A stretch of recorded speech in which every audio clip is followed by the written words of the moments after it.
মাহমুদ হোসেন বকাইলের সমর্থনে আজকের এই গণমিছিলের বাংলাদেশ জামাত ইসলামীর সম্মানিত আমির মাওলানা আব্দুর রব হাশিমি সহ 11 দলীয় জোটের নেতৃবৃন্দ ও অত্র এলাকাবাসী, আসসালামু আলাইকুম রাহমাতুল্লাহ। আপনাদেরকে আজকে আমাদের এই সমাবেশের পক্ষ থেকে আন্তরিক শুভেচ্ছা ধন্যবাদ জানাচ্ছি। যেমনিভাবে অল্প সময়ের ব্যবধানে আজকে আপনারা ডক্টর মাহমুদ হোসেন বকাইলের ডাকে সাড়া দিয়ে জাগরণ সৃষ্টি করেছেন।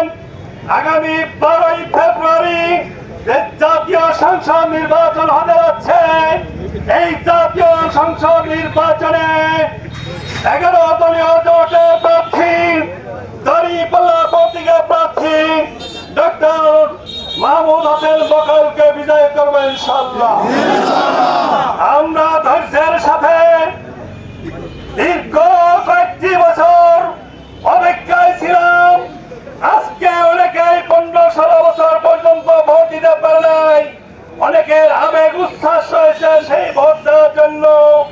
এই জন্য আজকে যেই দলগুলো নির্বাচনে অংশগ্রহণ করেছে, আমরা সহমর্মিত পরস্পরের মধ্যে ভ্রাতৃত্ববোধ রেখে আগামী সংসদ জাতীয় নির্বাচনের 12 তারিখে মিলেমিশে আমরা আমাদের প্রার্থী যা আছে তার সমর্থনে আমরা ভোট প্রার্থনা করব এবং সুস্থ সুন্দরভাবে বৈষম্যহীন একটি বাংলাদেশ, ন্যায় বিচার যুক্ত একটি বাংলাদেশ, আগামীর বাংলাদেশ যেন অন্যায় অবিচার জুলুম নির্যাতন মুক্ত একটি বাংলাদেশ হয়, সেই আশায় 12 তারিখে নির্বাচনে আমরা এই দলকে নির্বাচিত করে মানুষের এই আশা আকাঙ্ক্ষাকে পূরণ করবে ইনশাআল্লাহ।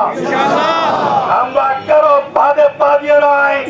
অনেকেই হয়তো আমাদেরকে বিভিন্ন ভাবে উস্কানি দিয়ে ভাই ভাইয়ের মধ্যে দ্বন্দ্ব সৃষ্টি করতে পারে। আমরা সতর্ক থাকবো, আমরা সে দিয়ে পা দিব না ইনশাআল্লাহ।